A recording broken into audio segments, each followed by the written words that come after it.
I'm Samyukta Vijay Shankar, your MC for the evening.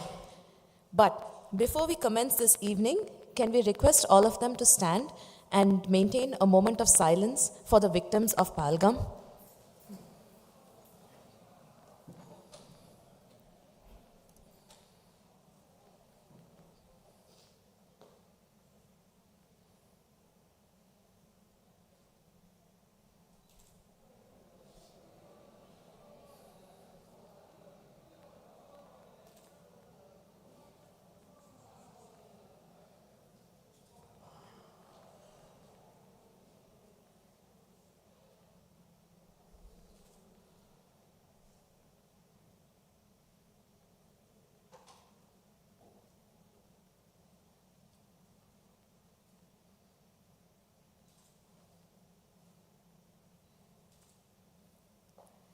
Thank you, ladies and gentlemen.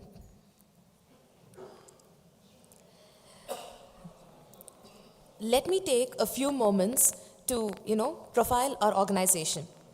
Colors of Glory, actually, for the benefit of those who have not attended any of our events, earlier. We are a non-profit organization championed by the Armed Forces veterans to promote the awareness of India's rich military heritage, the first of its kind in our country. Instead of my elaborating on our mission, let me play a 2-minute audio statement that will eloquently tell you about it. Finding a firm place for our armed forces in people's hearts and minds. From Flanders fields to Mesopotamia, from North Africa and Italy to Burma, nearly 4 million soldiers of the Indian Army fought overseas during the 2 world wars, and 150,000 of them perished. The origin of that army, which constituted the largest voluntary force in each of those wars, dates back to the 1700s, when the English East India Company, EIC, began recruiting sepoy levies in the Carnatic and Gangetic plains, and later in West and Northwest India. Initially raised as 3 presidency armies, Madras, Bengal and Bombay, they were later amalgamated to form a single one that, through years of constant battling, molded itself into a magnificent fighting force with few equals in the world. Following the trend, a sea arm took shape which was eventually to form the Indian Navy, its genesis marked by the induction of Indian sailors into the Bombay Marine, a force created by the EIC in the early 1600s to protect its coastal interests. Then, over the years, as aerial combat evolved, Indian flyers also took to the skies, the fledgling Indian Air Force cutting its teeth in the bloody frontier wars of the Northwest, in which were once engaged the Royal Flying Corps. The gallant traditions of unflinching courage under fire, these intrepid soldiers, sailors and airmen wove in blood, continue to inspire their worthy descendants in India's armed forces who have risen to the occasion time and time again since independence to write their own chapters of valor and sacrifice while defending the nation's integrity. Yet, the country at large remains barely conscious of its prowess in arms and glorious military heritage. Even the many glorious Indian feats of arms after independence, from Zojila to Bomdila, and Philora to Bogra, and Basantar and Tiger Hill, have already faded into obscurity in the country's collective consciousness. Colours of Glory seeks to fill this gap by promoting awareness of India's proud military heritage, while popularizing literature and art forms with a military theme, opening vistas of military tourism and memorializing battles and war heroes.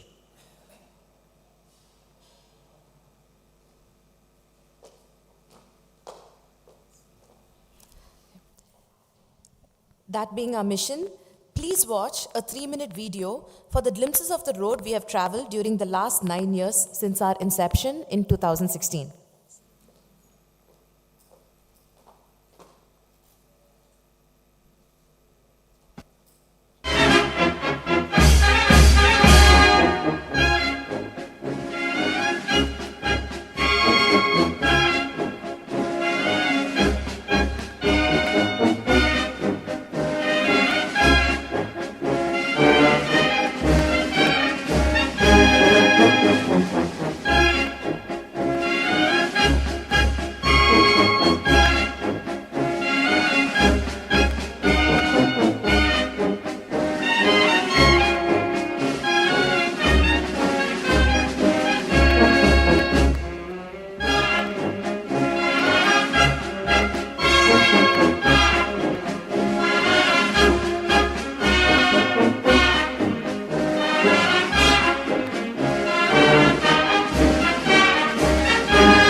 Thank you, ladies and gentlemen. We invite those of you who are not members of our organization to join us in this unique initiative. Our volunteers outside will be happy to brief you on the modalities and the benefits of the membership. Let me now quickly run through the flow of events today. We will begin with the welcome address by our Group Captain R. Vijay Kumar, Executive Director of the Madras Management Association, which will then be followed by an introductory address by our Captain DP Ramchandran, Founder and Chairman of Colours of Glory, and he will be also chairing the meeting. After that, we'll have the memorial lecture being delivered by our speaker of the day, Lieutenant General P.R. Shankar. The lecture will be followed by a Q&A session, and after that, we'll have a felicitations and vote of thanks. Can we have a video to, introduce our chief guest for the day?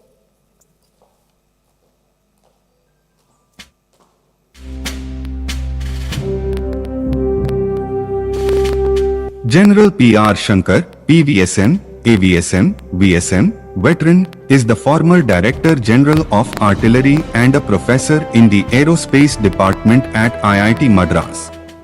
An alumnus of NDA and several prestigious military institutions, he served the Indian Army with distinction for 4 decades.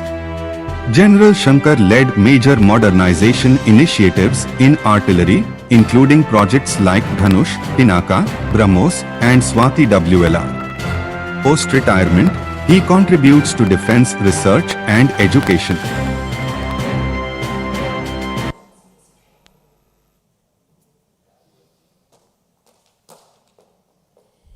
Can we now have the AV for Captain DP Ramchandran, who will be chairing the meeting today?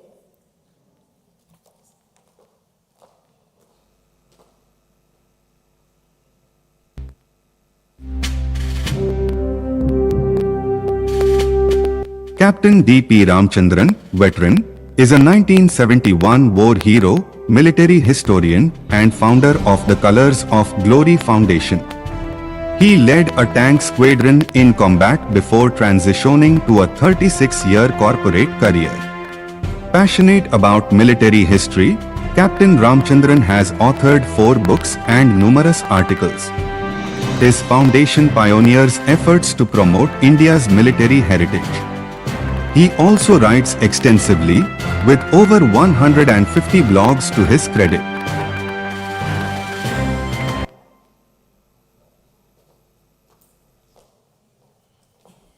I now invite the dignitaries to come over the stage, please. May I also invite Group Captain...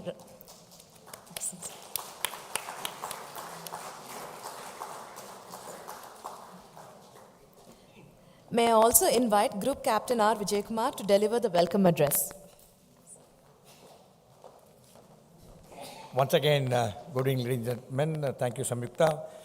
It's indeed a proud privilege for me to deliver the formal welcome address. We are also privileged to collaborate with Colours of Glory to present this Muthiah Memorial Lecture. You know, the legacy of Muthiah is well known to each one of you, and he's the one who has really put Madras and Madras events and Madras celebration on map, and we have done a lot of events together with Mr. Muthiah. We fondly remember him for some of the things what he's really put an MMA's calendar.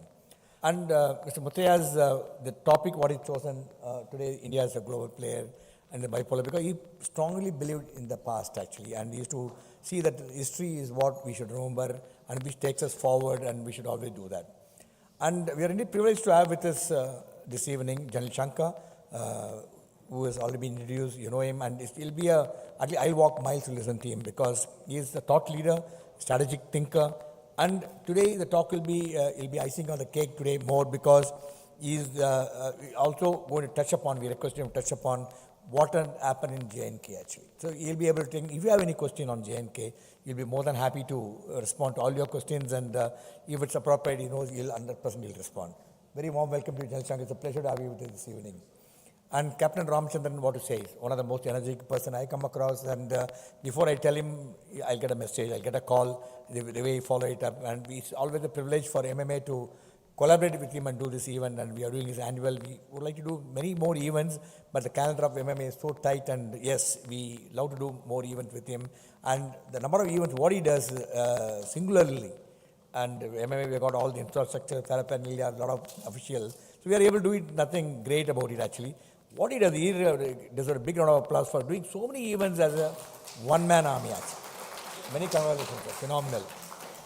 And my warm welcome to all the members of Colours of Glory, members of MMA, special invitees, management students, a lot of people watching the program live from all our social media portals, YouTube, Facebook, Twitter, LinkedIn, and also Voice of MMA. And as usual, if you have any question, please share your question to us and we'll be placing it before the distinguished speaker for this evening. And the theme, what is there, you all know, is the challenges in a multipolar world. Today, you all know it's a multipolar world, and everybody is looking inwards, and everybody is looking how to bring in the best out of the thing, and nobody could be better than General to speak on the multipolar world, and especially today, what is happening around the globe, what's happening in terms of a lot of decisions taken by so many. In fact, our cover story this time is Trumpism. I think you'll know that. So how we are going to survive in this world, what strategy India should follow, what corporate world should follow. And I think it will be a great insight to listen from the distinguished speaker and also dignitaries on stage, and it's going to be a great evening.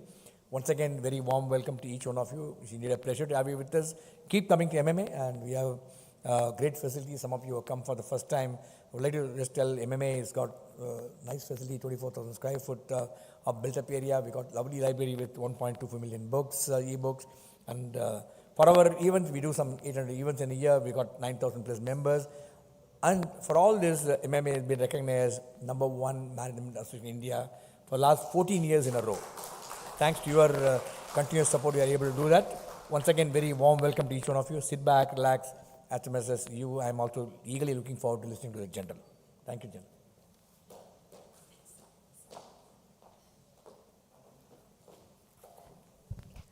I now invite Captain DP Ramchandran for his introductory address.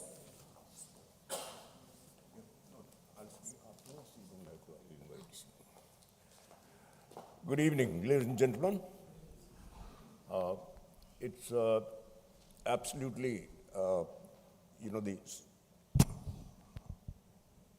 I audible now? Okay, all right. I'll only take just a couple of minutes, just to tell you how Mr. Muthiah, well known as an intellectual and a scholar, came to be associated with a military heritage organization like ours. He was popular mostly for his literary prowess. But one aspect of his personality, not so well known, was his love and admiration for the armed forces.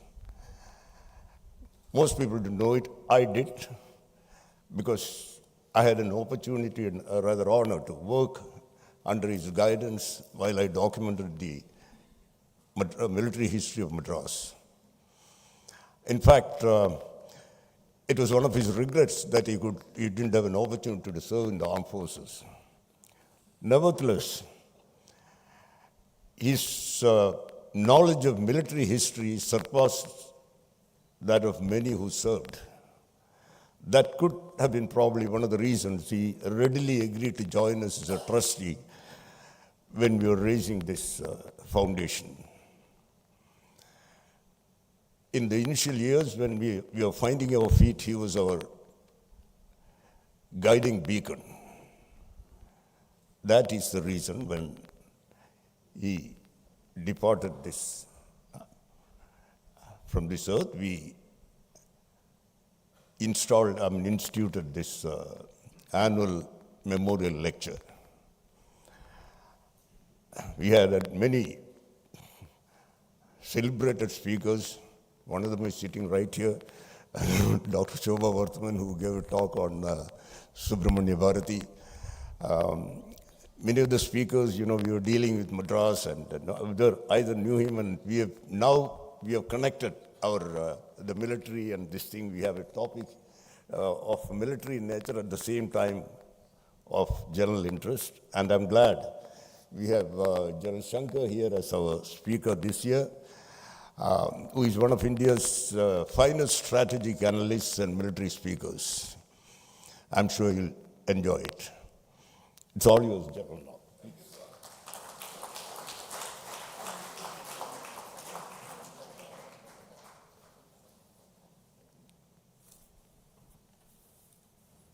Good evening, ladies and gentlemen. At the outset, I'd like to thank Captain Ramachandran and the Colours of Glory Foundation and Group Captain Vijay Kumar and the Madras Management Association to have given me this opportunity to talk to all of you on this Muthiah Memorial Lecture. It's indeed a matter of honor and great privilege for me. Thank you once again. It's also an honor for me to speak in front of AVSM and Mrs. Vartman, Colonel Krishnaswamy, Commodore Vasan, Group Captain Chandrasekhar, and all of you who have taken the trouble of coming and listening to me here. Well, we are living in interesting times. They're very, very interesting times. And Pakistan has just made it, we are living in very interesting times, and Pakistan has made it even more interesting.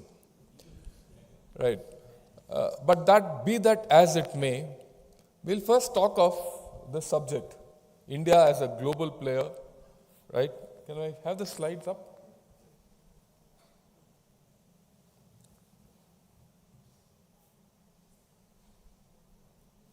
Yeah. We'll first talk of India as a global player and the challenges in a multipolar world. You know, the interesting thing is that cartoon. That cartoon is by a Chinese, and it is more than 2 years old. The Chinese recognize that India is one of the 4 leading, powers of this world 2 years back.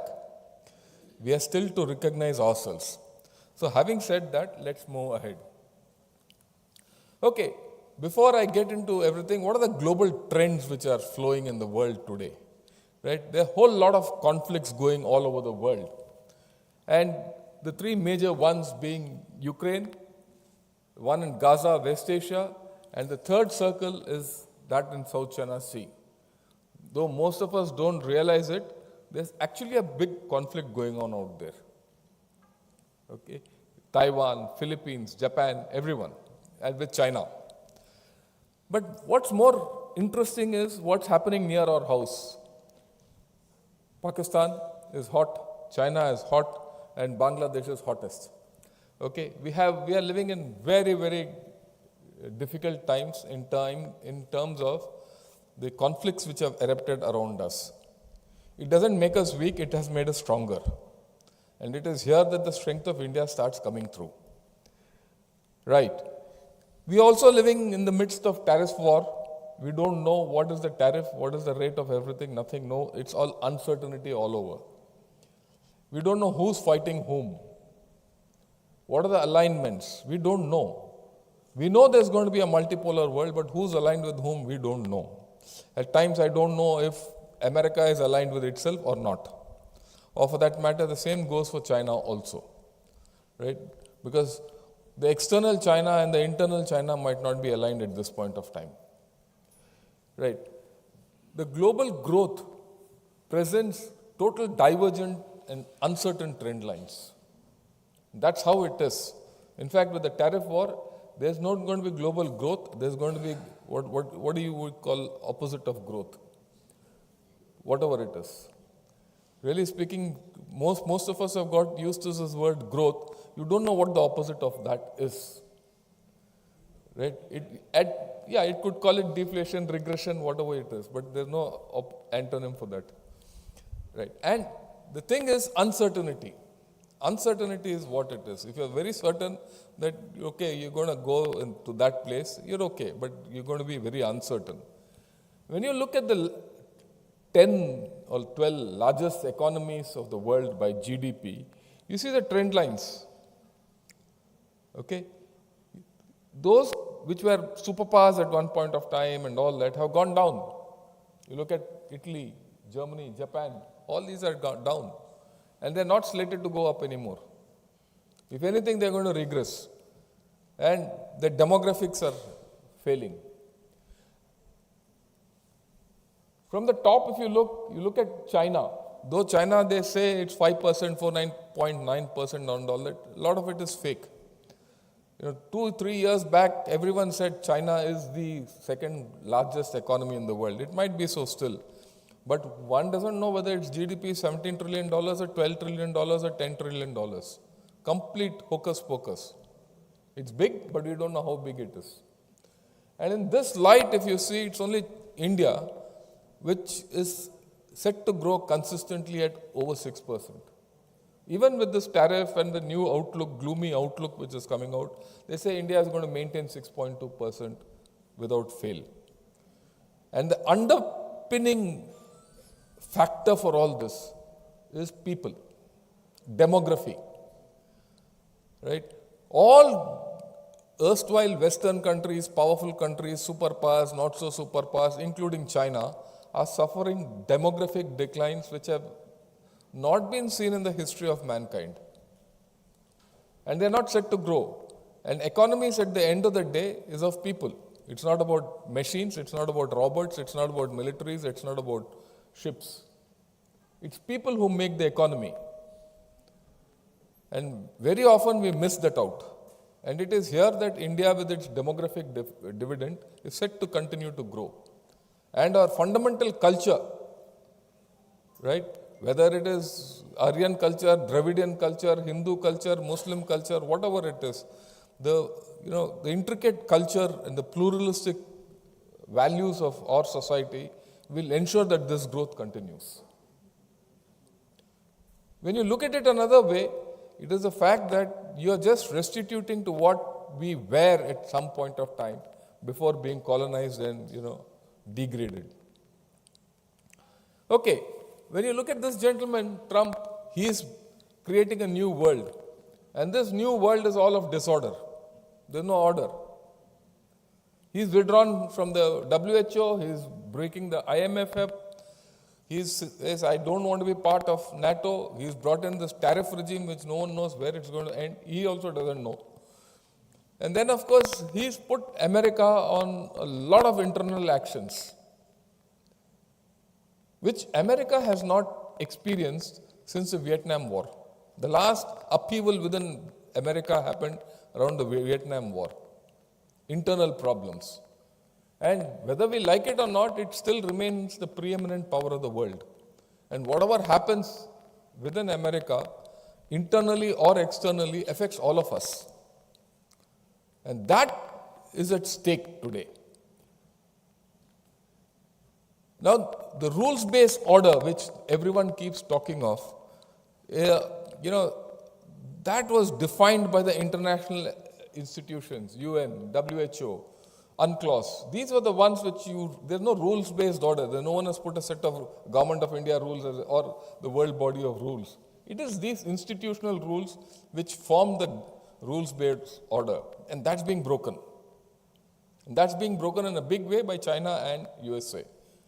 The pity is there's no replacement for it. That's the disorder which is coming up. And it is in this disorder that India has to grow and become a big power. I'm not saying that there's no doubt left in my mind that we are a big power. We are a big power. Let's take it from that. We shouldn't have doubts as people. And America, of course, is trying to regain its, global hegemony by acting on all these points. If you see, everyone looks at what Trump is doing in tariffs. But if you really look into it, he is now aiming to get hold of Greenland, Canada, Mexico, Panama, and re-establish the Monroe Doctrine that the Western Hemisphere is, unquestionably American. Alongside, he's endeavoring to get the Ukraine-Russia war to a close, getting some order in the West Asia. He's also going after Iran, right? And he's also pressurizing China. In all this, he's actually pressurizing China. Because he feels two things. One, if America has to be great again, it has to be the unquestioned policeman of the world. Only thing is, this man is doing it in a different manner. But he is doing the same thing. Right? And he is very clear that if America has to be great again, China has to be destroyed. And he is doing it bit by bit. It's a different thing. Many people will have this impression that China is going to come up and, rule whole world and all that. That's not going to happen for the simple reason that their population is vanishing. Now, is there a recession looming? It's on the cards. There's a global recession on the cards. And it is expected. And if you see any foreign channel, everything, they started talking more of India. Because it's India which will pull the world out of recession. Because India has this unique combination of being a consuming market, has the potential to also, manufacture. Because in scale, it's the only alternative to China in the world. And it's got the human potential also. So everyone, slowly, in fact, these days when you open up, various these things, of course, there's a complete Anglo-Saxon, Western bent or the Oriental bent, which derides India. I mean, that's a challenge which we'll have to face. But equally, people have said, look, we can't go ahead without India. That's why the Chinese was smart. He made that, cartoon long back. It's only that cartoon earlier had Biden's face, now it's changed to Trump. The Chinese are in a bad shape, very bad shape. I call it the crumbling wall of China. Right? And if you look at it from bottom up, this is the wall. This Chinese wall is on a shaky base, and the base is demography, climate change, and political instability. After the era of Mao Zedong and Deng Xiaoping and the Tiananmen Square era, it is now that we are witnessing political instability in China of a huge variety. There's a problem between the PLA and the political setup, and within the political setup, since Xi Jinping has not yet nominated a heir, there's an issue. And that political instability will sooner or later tell upon everyone else. Right, climate change. Why have I put climate change? China is experiencing the effects of climate change tremendously. And I'll give you a small example. There's contamination, ground, this thing, all that. But the main thing is you have to understand, if tomorrow there's a typhoon or a storm off our coast, in Madras there will be a lot of destruction. Why? Because it's developed. But go 20-30 kilometers off Madras coast, there will be not much effect. It's only that some coconut trees will fall and all that. Because there's no development. China is so overdeveloped and its cities are in such places that every year it is experiencing a lot of climate change effects. And that is irreplaceable for it. These are things which are not captured anywhere, but it's happening. And increasingly, because of the poor practices of China, they are suffering these climate change consequences on an annual basis regularly. Again, it's a matter of uncertainty. Where people didn't have droughts in China, they are having droughts. Where people never had floods, they are having more floods. So that's something which will come out as we go by. And of course, the demography is out. By 2030, believe you me, you will remember me, 2030 you will see China in a different light altogether. Let me give you a small example. About 3 years back, 4 years back, when I started writing that China will have a demographic decline and will be having a major problem, people laughed at me. The official thing was, demographic decline will happen, but it will happen around 2030. Suddenly, all of a sudden, last year they declared, look, our demography is declining. We are having less number of babies, less number of people are getting married. People are becoming aged. 5 years down the line, you see the effect. Already, China is grappling with this problem in a big way. They don't have solutions. And this tariff war, incidentally, is making this demographic problem even worse. That's the beauty.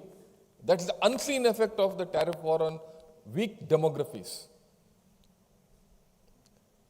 Right? As things become costly, they become unaffordable for people, and if these things are unaffordable and people are losing jobs and people are not certain of, living for themselves, they don't produce babies. And if they don't produce babies, population goes down. And if population goes down, economies start going down. That's a sure thing. Logic. Okay. And then, for the past 3-4 years, the private sector, consumption, real estate, food insecurity, jobs, infrastructure, exports, and healthcare have been suffering. China is putting it all its weight to tell people, please consume. Please buy ACs, please buy cars, please buy everything. Not happening. Just not happening. They went through a property crash, their manufacturing crash, even this auto bubble which you see. Everyone says buy Chinese cars and all. There's a huge involution happening within China, which is killing them. They have a lot of volumes, less profits. But the three spearheads are diplomacy, technology, and military. The diplomacy has failed. No one trusts them anymore after COVID. The technology, of course, they have made a lot of progress. That military is strong, but again driven by a lot of problems.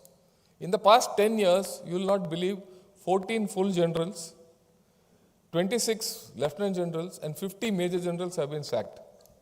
And these include 2 defense ministers.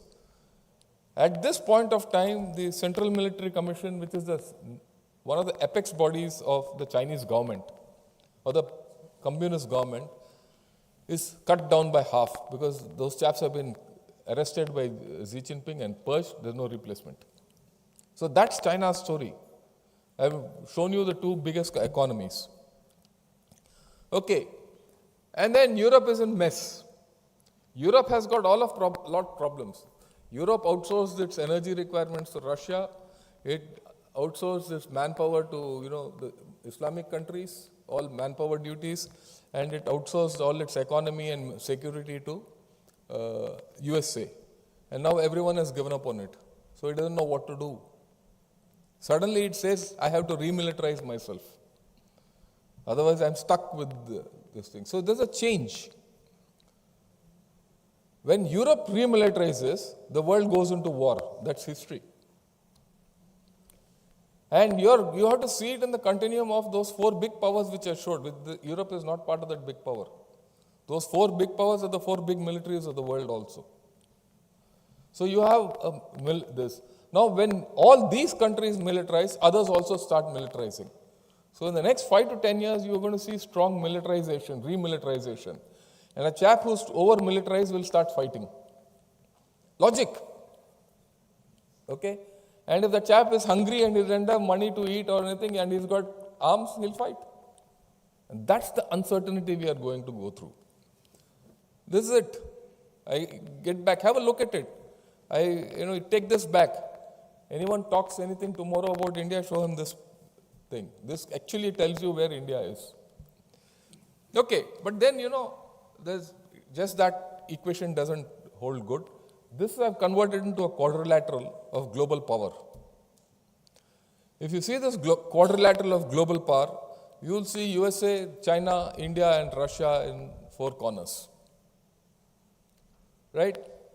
Each of them, whether the red arrow is coming inward or the blue arrow is coming inward or outward, is the attractions and the repulsions among the 2. And each have their own triangles to form. Right? Now, in this context, let me focus on India. China and India, our equations will be strained for a long time. I don't think it will ever come back. Right? They will never give up Aksai-Chin. Till they don't give up Aksai-Chin, we will never be quiet as a people. That's now ingrained in us. And the Chinese have been strategically foolish because we forgot about Aksai-Chin, we forgot about a lot of things. We let the Chinese come in, do everything in this country. till they came again in Ladakh and did what they did in 2020. Suddenly the whole of India has woken up. All these kids who are sitting behind, who forgot, who were more interested in, buying Chinese LEDs and things like that, or, the 10 rupees cheap mall. Okay, suddenly I realized, oh, this fellow is an enemy, I'll not buy it anymore. People of my generation and who are sitting in front, we always knew China was our enemy, but we are a dying breed, old. We have to die, isn't it? One day. It would have gone. The memories of China would have gone, but Chinese were so foolish. He has addressed and made 150, or billion people, 1.5 billion, 1.5 billion people of us enemies. And all of the young people are today aware what China is to India. So this will not go. Okay. Now, in this, the problem, I won't say the problem, the dilemma is India is a strategic partner of Russia and USA. And Russia and USA are traditionally opposite each other. How do you balance them out? That's a challenge. Okay. Then the next thing is, can US or Russia balance China on their own? No, they need India. People say that there's a huge, great friendship between Russia and China. But both of them want a hedge. Especially Russia wants a hedge against China. They use India. USA definitely wants to put down China. There's no doubt. But it can't do without India. And Russia will not come to it. So this quadrilateral is going to be a quadrilateral of push and pulls. And then can US take on the China-Russia partnership on their own? It doesn't have the capability anymore. It needs India. So as a result, we have already emerged as a global balancer. You look at it dispassionately. Why does Putin, today, because of the Pahalgam attack, even this Chinese ambassador in Delhi says, no, terrorism is bad. He's put out a tweet. Could you have thought of it? 3 years back, the same chap went and, China put a veto against Hafiz Saeed being declared as an international terrorist. The tunes have changed. Okay, Trump was the first person who came out and said, this is nonsense and whatever he said, whatever language he uses.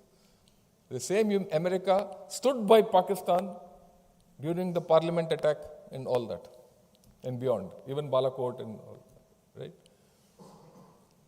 Russia has always stood alongside us, right? But even Russia today is playing to a large extent to Pakistan.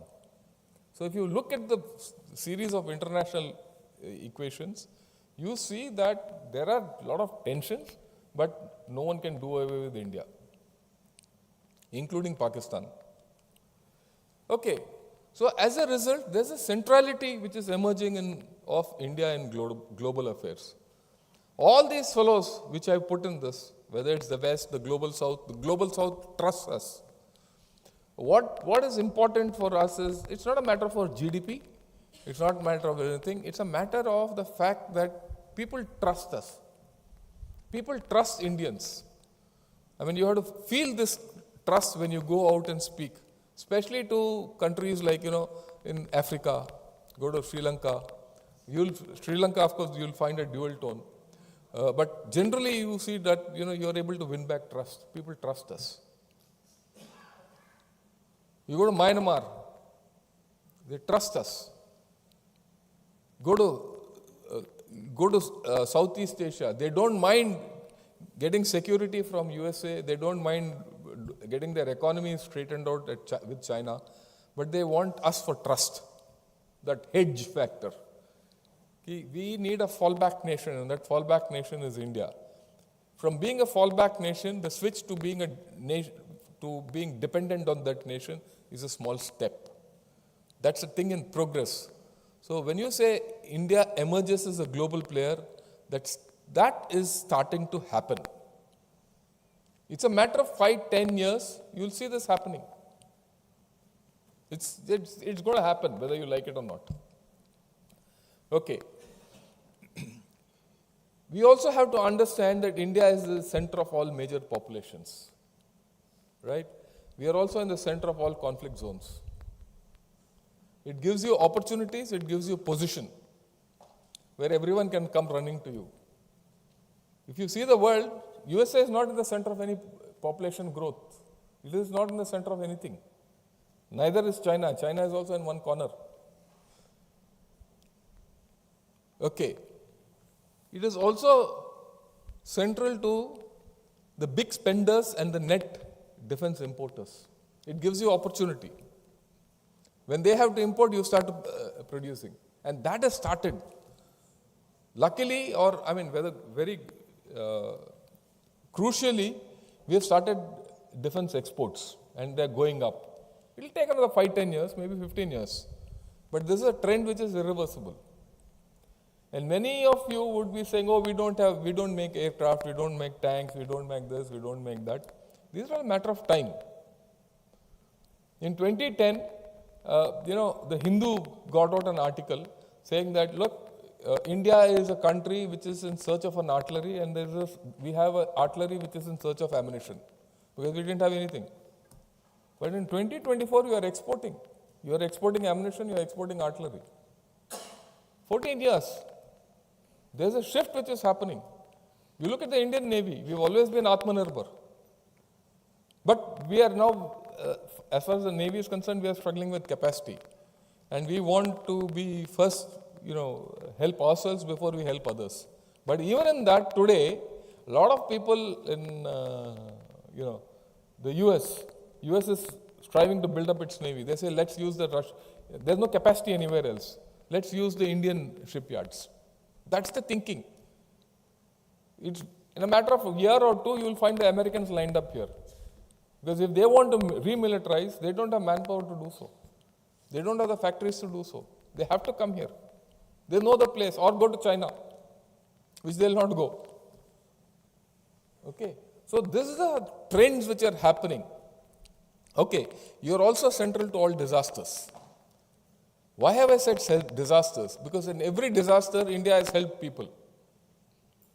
Whether it's war, whether it's vaccines for typhoid, whether it's floods, earthquakes, we have helped people. And these have happened here. These are the disasters which have happened in this century. I've maybe missed out one or two. That's how it is. And in all these, we've helped. And you are also in the center of a nuclear growth story. Or rather, if you look at it, everyone used to say, there's a nuclear triangle between China, India, and Pakistan. It's no more. You look at to the west of us, it's now going to be a hexagon. It's going to be China, Pakistan, Iran, India, and Israel. With USA already there in that thing. That's also nuclear power. You have to deal with it, that nuclearization coming, militarization happening, economy is going the other way around. India has a role to play. Why do you think Saudi Arabia, Mohammed bin Salman gave out a tweet against Pakistan? Why do you think he gave Mr. Modi a fighter escort to go? Saudi Arabia now has started realizing, I can't rely on wealth and, Quran only.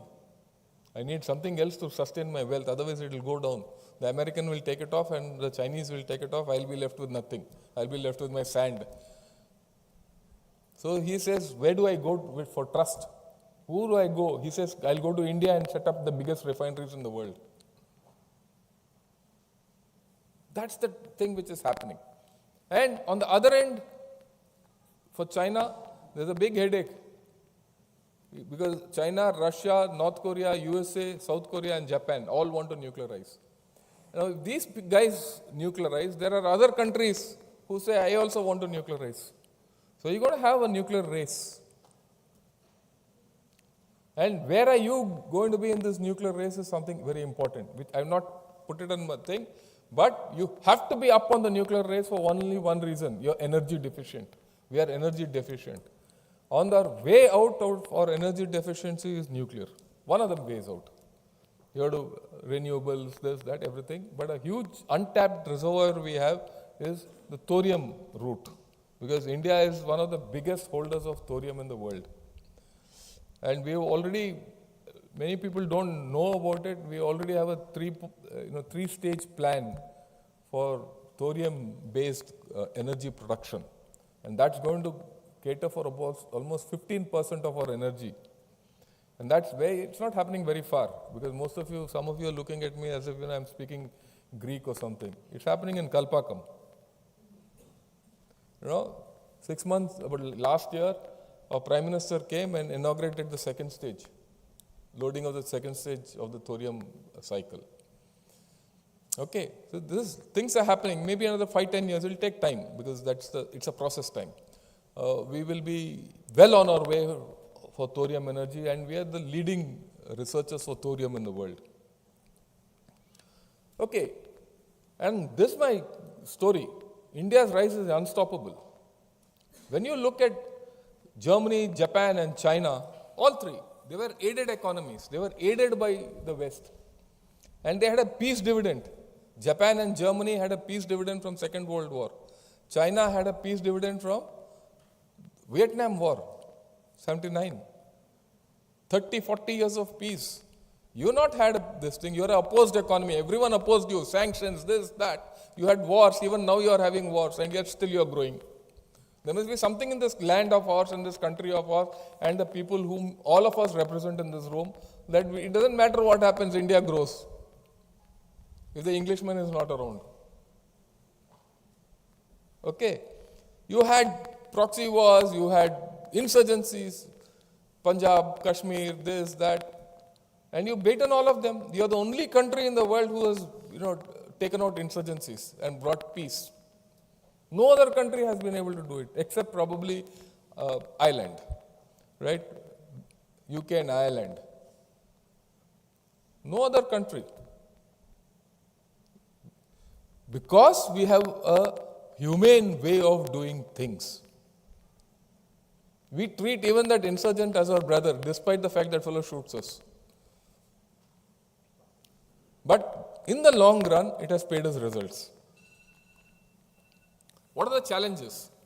That's the thing. And we have to look at a geopolitical mandala for this.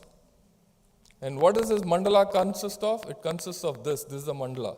Strategic relations, intermediate neighborhood, near neighborhood, right? Immediate neighborhood, and your internal issues. We'll go over it quickly. Look, your immediate neighborhood, strategic neighborhood, consists of Pakistan, China, and your Indian Ocean region.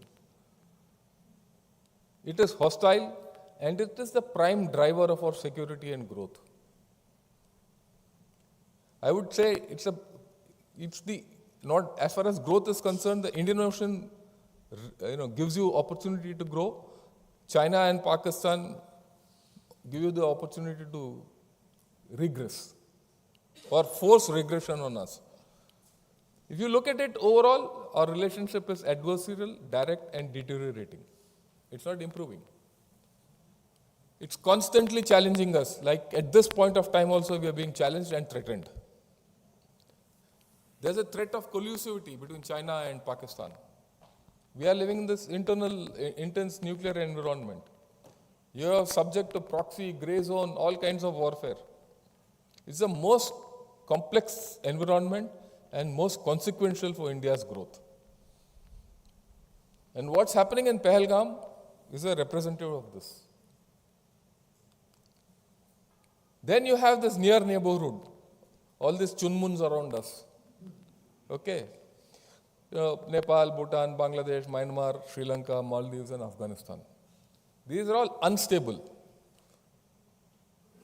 They are always in some problem or the other. Our relationship with them has been episodical.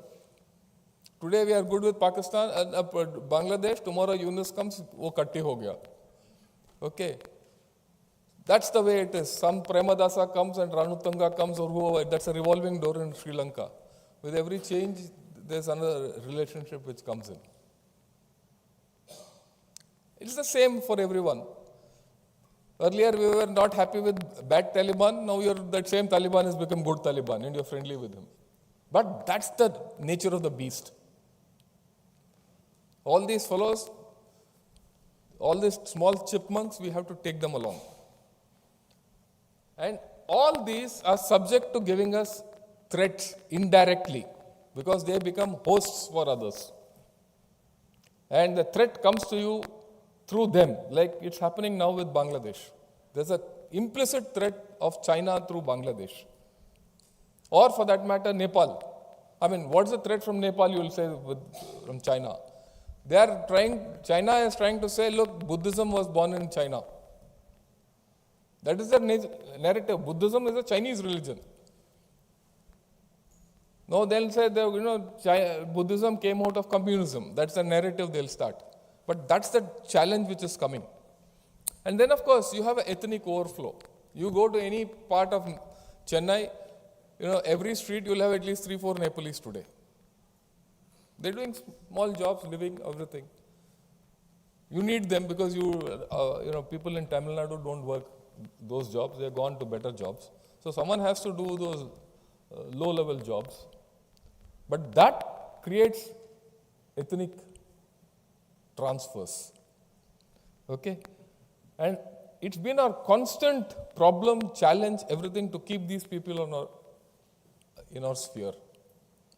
And they also challenge the local politics. Like Sri Lanka challenged the local politics in Tamil Nadu. Today, Bangladesh is challenging the local politics in West Bengal. And once upon a time, Pakistan challenged the local politics in Punjab or in Kashmir. That also happens. It threatens your democracy at the grassroots level. Okay, if India has to grow and emerge as a net security provider, these extended geographies, which I have spoken of, are very, very, very relevant. Then we'll talk of the intermediate neighborhood, the third circle of the mandala. I'm giving you this mandala only for a reason. People have to start studying Chanakya all over. All your young guys, it's more interesting to read the business economy of Chanakya than Wharton School of Business or what is taught in Harvard. I realized it late because, I'm sure my senior Marshal Vartaman will agree. India didn't, give us freedom to think of anything else except front roll and get going, So we didn't have to, right? We weren't exposed to that kind of education. But those of you kids who are, young, bright faces, who are looking for a future, start reading, our own scriptures because they have more management, they have more leadership, they have more science in it than anything else. For that matter, even Ramayana and Mahabharata, or for that matter, anything. Okay, when I go to the intermediate neighborhood, that is Central Asia, Middle East, Africa, South Korea, Japan, ASEAN, and Australia, is a land of opportunities. All these countries, these geographies need us. But there will be turmoil and conflict because today Middle East is in conflict, Africa is in conflict. Africa has the biggest conflicts. In fact, you'll be surprised, in the past 30-40 years, maximum casualties, deaths have happened in the last year in Africa, which we don't know. We always think it's Israel-Gaza. Israel-Gaza to chiller hai. It's happened in one day, that's about all. Otherwise, you go to Sahel region, that is along the Tropic of Cancer. People just die by the dozens every day. Okay, but in this neighborhood, you have huge energy and trade links. Historical, civilizational. If you see, why is Malappuram a Muslim belt? Because of trade links with the Arabs. And if you see their religion, the Islam which is practiced in Kerala is far different from the Islam which is practiced up north. Because that was an Islam of invasion, this was an Islam of trade. Okay, so your links are all, cultural links are also connected. And for a growing economy and for a growing population like ours, we are energy deficient, and our linkages with these countries, whether it's Central Asia or Africa or anything, for resources, we need to go there. That's the opportunity. And there you'll find challenges from China, Europe, and everyone. Okay. But then, many of these countries are stable also, and they've helped us. Like Japan has stood by us at our point of misery. going back 20, 30, 40 years. It has always stood by us politically wherever it is. If you are part of the Quad, it is because of Japan. It is Japan who said, look, without India, we can't handle China. Right? And again, all these countries need India as a hedge. They need India as a hedge. Just 4 days back, we were in Tata Motors. My wife and I had gone to visit Tata Motors in Ranchi, and we were asking, where do your trucks go and all that? So, we saw a lot of green trucks. This is for army.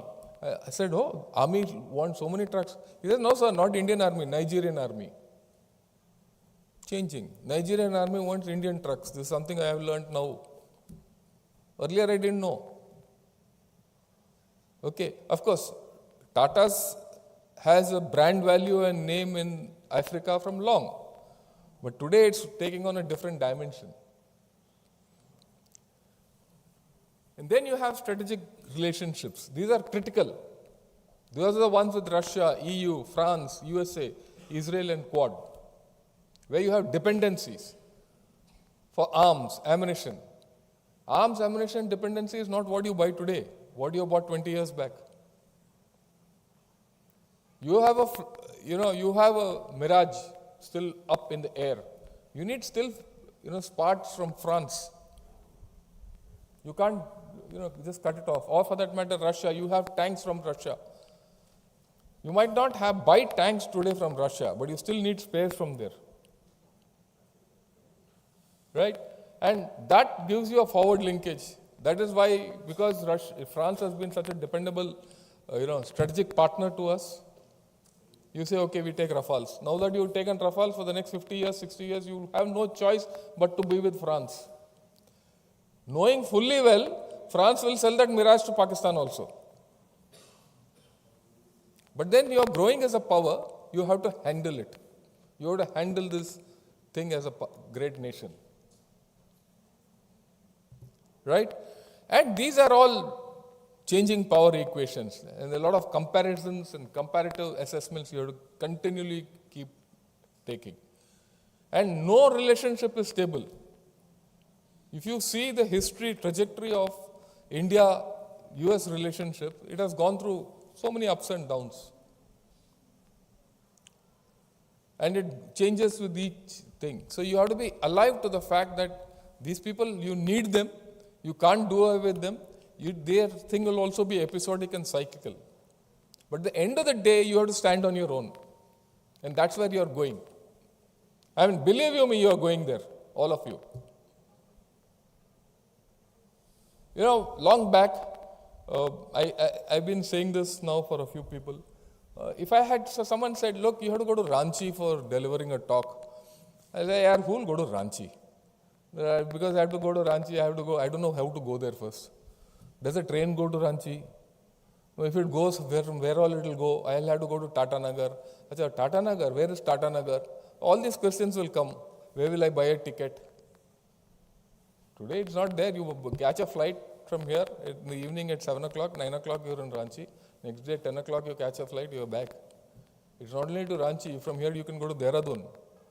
Okay, you can go to Ahmedabad, you can go to Goa, you can go to any place in India, you can go to Guwahati in the morning and come back in the night, or at best in 24 hours you can do that. You want to go from here to Lucknow and Lucknow to Guwahati and back, you can do it in one day. Things are changing. You actually have to do this to understand where we are. No one goes by train, upward mobile people. But if you go by train, you want to go by Vande Bharat. Again, all ex-India officers here will understand. Krishnasamy will tell us. The only booking we did for a train was a bottle of rum. You go and give it to that conductor, he'll give you a seat. What that seat will be, it will be a second, two-tier seat next to the bathroom or something like that. And that's it. A lot of change has come. Yeah. But we have a lot of internal issues. It's not as if everything is nice and great. We have tremendous internal issues. Okay. We are energy deficient. As we keep growing, your energy requirement will also grow and you don't have energy. You're not endowed with oil. So you have to beat this problem every time. Climate change doesn't hit China alone, it hits us also. It's hitting us here. How do you cope with this climate change? Are we seeing any action for climate change? We are disaster prone. The good thing is you know how to cope with disasters, but the bad thing is the disasters are hitting us more. As you keep developing, the level of damage will become more. Again, I come to Chennai. When I was young, before I went to India, you mean to say the storms were not there. They didn't have a name, Hudhud and all that. But the storms were there. We used to get blown away. You know, those of you who don't know, in the Madras harbor, there was a couple of Polish ships. They got grounded. For about 5 years, they were on Marina Beach. Okay? They couldn't be taken out. After that, someone did whatever they did and slowly it vanished. There were storms, but today when storms happen, every year someone has to rescue each other. Why? Developed. So how you cope with this climate change is an issue. Then you have strategic dependencies, which I spoke of. How do you get off them? You have to develop your own technology. Are we doing it? That's a great challenge. Then you have politics. It's in India, it's never good what's good for India. It's always good what's there for me in my state and my power and my party. Okay, I should remain the Chief Minister of Tamil Nadu. To hell with everything else. I mean, that goes for UP, it goes for every state. Our center-state relations, if you see in the past 10 years, have gone from bad to worse. Okay. So, and our politics are polarized. We are polarized on religion, we are polarized on language, all those things. And these are all fundamentally power politics, which will be a great challenge as you grow. Because these challenges will become the fissures which will be exploited by others. You don't have a strategic culture. We don't think big. Many of you will be saying, hey, what is this old man talking nonsense? We'll never be a power. Oh, China wala will become a big power, not us. He can't be. It's not so. Okay. Anyway. And then we have this thing of improving situation in J&K, notwithstanding whatever happened in Pahalgam the other day.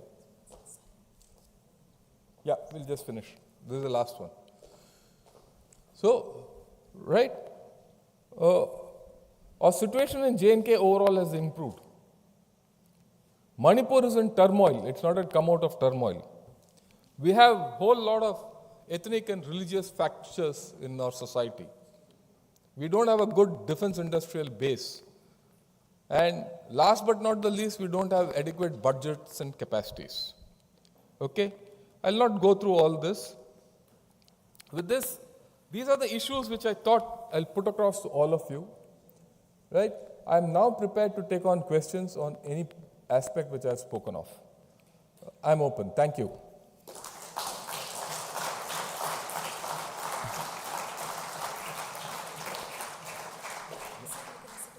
Yeah, no problems. Thank you.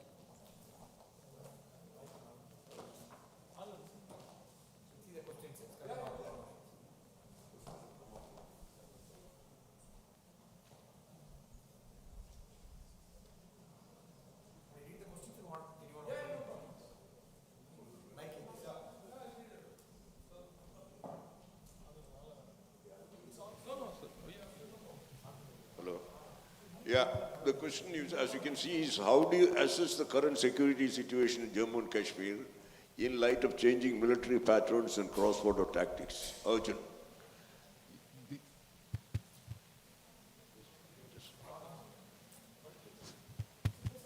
Hello, can you hear me?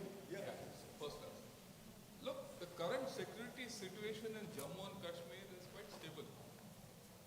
If you leave out this incident, it's quite stable. You know, while the incident is grim and gory and, it's a massacre, not there. I mean, it's not the same. You see the outpouring of people. You know, the people on the streets of Jammu and Kashmir, you know, going on strike for such an incident. And in support of, you know, the government of India, this is the first time in the past 30, 40 years. It's never happened. So there's a grassroots change which is happening. And this security, whatever happened in Pahalgam is not a, you know, it's not because of the security situation as a whole as much as it is Pakistan initiated with a plan, right? And so I'm very confident that things have changed. Okay. The natural question will be, look, how can it be when 26, how can, we'll just come to this. How can it be possible when, you know, you still have a problem with Pakistan? The issue is if you can sort out Pakistan, then you sorted out the problem in J&K. I mean, the J&K which I've served in when I was a younger officer in counterinsurgency is far different from the J&K which is there today. So I'm optimistic. Okay, how can India balance its strategic partnerships with both Western allies and regional powers like Russia and China in today's shifting geopolitical landscape? Well, that's the challenge. That's the challenge. With every country, you have a certain amount of strategic balance, a give and take, right? A certain amount of dependency or otherwise. So this is something you have to keep playing it. And if you can't do that, you are not a big power. And you have to start exercising your strengths and covering up your weaknesses to be able to handle each of them. And good, bad or ugly, we are going to always face a challenge from China. Without doubt. We can depend on Russia to a large extent, but Russia has its own problems.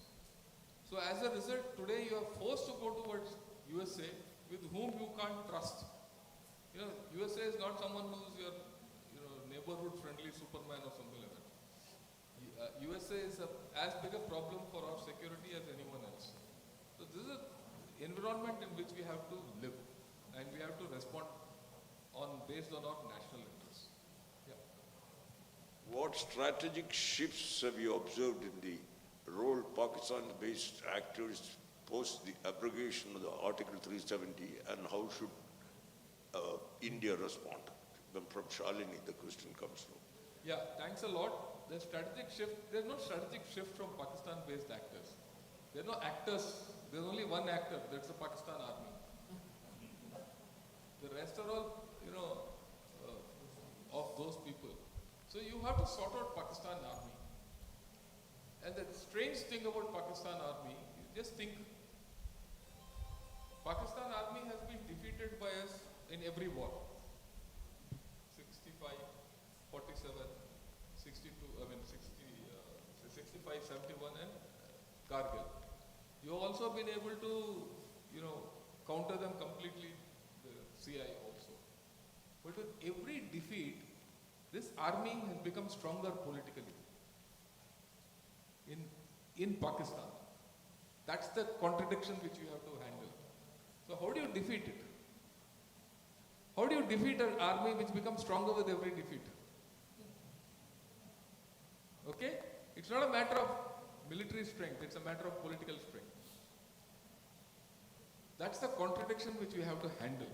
And that's where I think in this current situation we should not go military. There's no military option.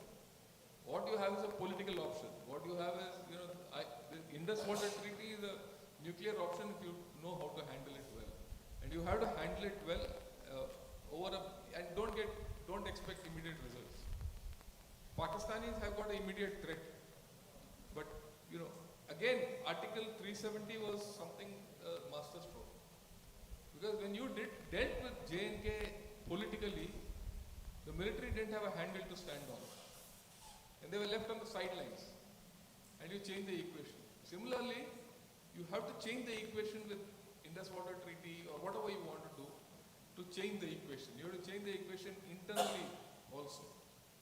You have to start interfering in Pakistan. I mean, that's something we have not done. High time we started interfering with them politically. Yeah. What should be India's strategic approach to dealing with non-traditional security threats like cyber warfare, space conflicts, and information warfare? That's a very standard question and a logical question. You have to be self-sufficient, as simple as that. You have to be dependent on yourself. You have to be security conscious. And one of the first things you do is stop using Chinese smartphones. Half your problem will go. Okay? But they are the cheapest, so that's the contradiction, which is a challenge which all of us have to face. Right? Yeah. How critical is India's defense diplomacy in forging alliances, and what should be its priority regions and groupings in this regard? Yeah. It's come from Shankar, the question. Thank you. Your defense diplomacy in forging alliances is increasingly becoming more important in the way you behave. Right? And to that extent, whether it's Quad, I2U2 or any other thing, is going to become critical. There's nothing which you say is this is one grouping which serves all my issues. You have to look to the west, you have to look to the east. Your challenges are from all directions. You have challenges from China, you have challenges from energy, you have challenges from non-state actors, you have challenges from rising fundamentalism, you have challenges from Western hegemonistic practices. So everything is at this thing. So you have to have a multilateral approach. Horses for courses. Yeah. What lessons can India learn from global military powers in terms of civil-military integration and defense innovation ecosystems? It's come from N.D. Suresh. Yeah, you have a lot to learn, and we are learning. Everyone talks of civil-military fusion and integration with China, but the biggest amount of civil-military fusion and integration happened in USA. And if you go look before that, it happened with Great Britain. You know, the history of every colonial power is a thing of civil-military integration. If the civil-military integration was not so much, UK wouldn't have ruled the world the way it did, the global power. So there's these days everyone talks as if China is the one who's discovered civil-military fusion. It's not so. As you keep going up the value chain of global power, you have to develop your own civil-military integration. Do we have it at the level at which we want? Not yet. Are we going there? Yes, we are a work in progress. Has the restructuring of the armed forces, deployments and intelligence sharing post-2016, example after Uri and Pulwama, improved tactical outcomes in J&K? Yeah. They've changed the scene completely. But intelligence is such a game which is you are never sure of everything. There'll always be gaps in intelligence. So you have to cope with them. Yeah, we've done this. How can India balance its strategic partnership? Oh, no. This one. Okay. All this are same. Oh, it's the same? Okay. You said, okay. How can India counter the growing influence of China in the immediate neighborhood and the Indian Ocean region? Question from Sarvesh. Yeah, you have to invest more in your maritime systems. You have to put more into global trade. You have to invest more into your shipping. That's the trade and military part of it. You also have to develop better relationship with all your neighbors. And like I said, that's going to be a challenge always.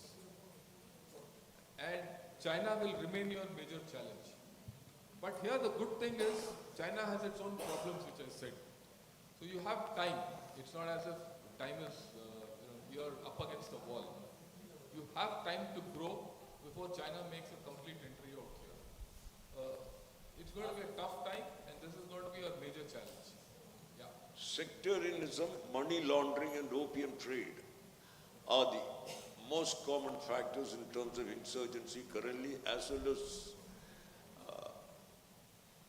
well are we really weak on grassroots level? Okay. Even after several initiatives since freedom. See, that's largely a matter of our culture. It's a matter of how we have evolved as a society. It's not a matter of how we think ourselves as a nation. And our growth opportunities this nation has given to itself. Right? Sectarianism has largely disappeared. There is remnants of sectarianism.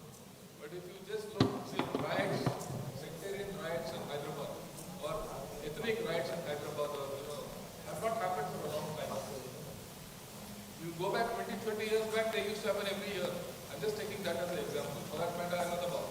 Like, it's reduced. But you have these problems of drugs, you have all these issues which are there. You have to live with them. That's the cost of progress. To a large extent, you can't eradicate any of these. And who are the ones who are promoting all this? It is us as a people. Because there is scope for us to be exploited, these things happen. We just have to look at it. There's no other choice. Thanks a lot.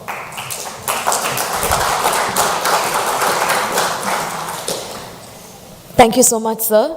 The topic itself was very invigorating, along with our audience and all the question answers that came in. So now, I request Captain DP Ramchandran to present a memento to the chief guest on behalf of our Colours of Glory Foundation.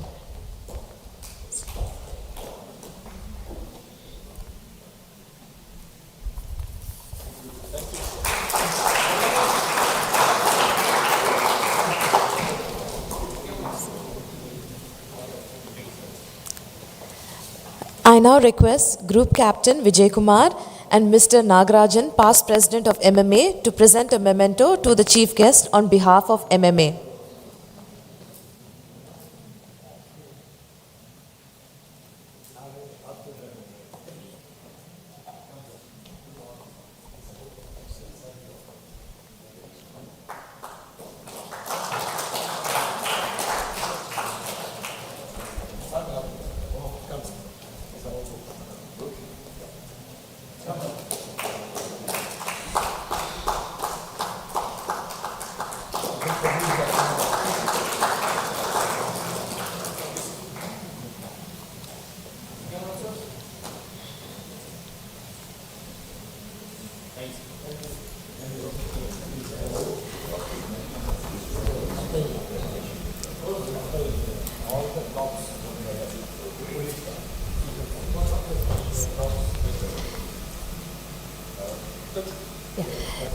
Ladies and gentlemen, may I now request you to stand up while we play our national anthem.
Our heartfelt thank you and gratitude on behalf of Colours of Glory and MMA.